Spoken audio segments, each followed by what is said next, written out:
What were Darwin's motives? Part 3. And did his motives destroy his ability to objectively evaluate the evidence against his theory of evolution? My comment. The evidence indicates that that is exactly what happened.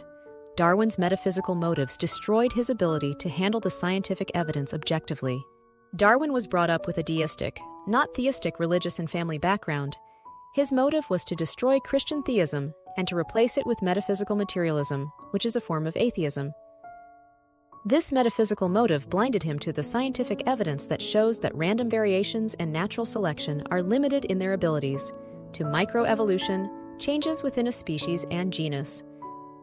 As we have discussed in many videos, the observational evidence indicates that there are natural limits to random variations and natural selection. These natural limits constrain these material processes to micro-evolution and falsify the extrapolation of micro-evolution to naturalistic mega-evolution, the atheist myth of single-cell to human evolution by random variations and natural selection. Quote 9. His famous theory was not a result of a careful examination of the scientific evidence. Rather, the theory came before the facts, and Darwin's argument for natural selection was a deliberate attempt to exclude the divine from the natural world altogether. Benjamin Wiker, The Darwin Myth, The Life and Lies of Charles Darwin. Quote 10. In 1880, Darwin wrote a letter to atheist Edward Aveling saying, "It appears to me, whether rightly or wrongly, that direct arguments against Christianity and theism produce hardly any effect on the public."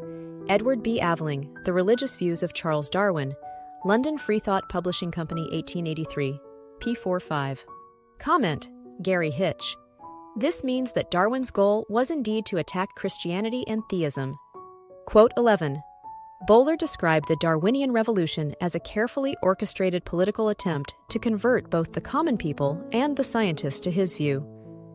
Jerry Bergman, The Dark Side of Charles Darwin, p. 25, Master Books, Kindle edition. Quote 12.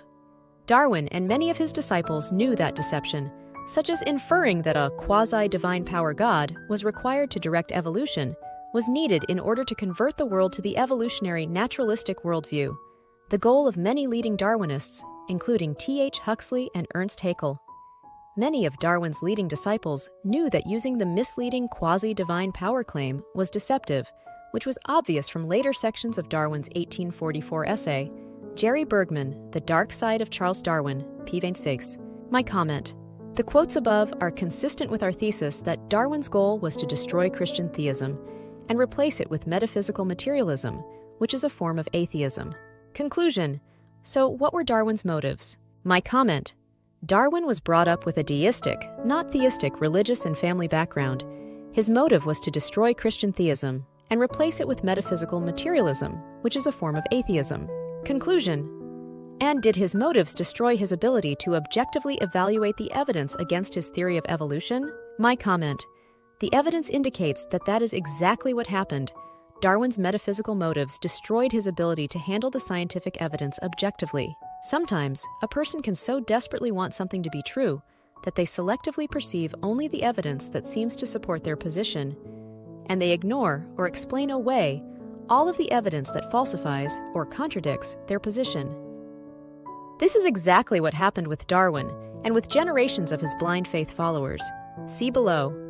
Darwin's metaphysical motive blinded him to the scientific evidence that shows that random variations and natural selection are limited in their abilities, to micro-evolution, changes within a species and genus.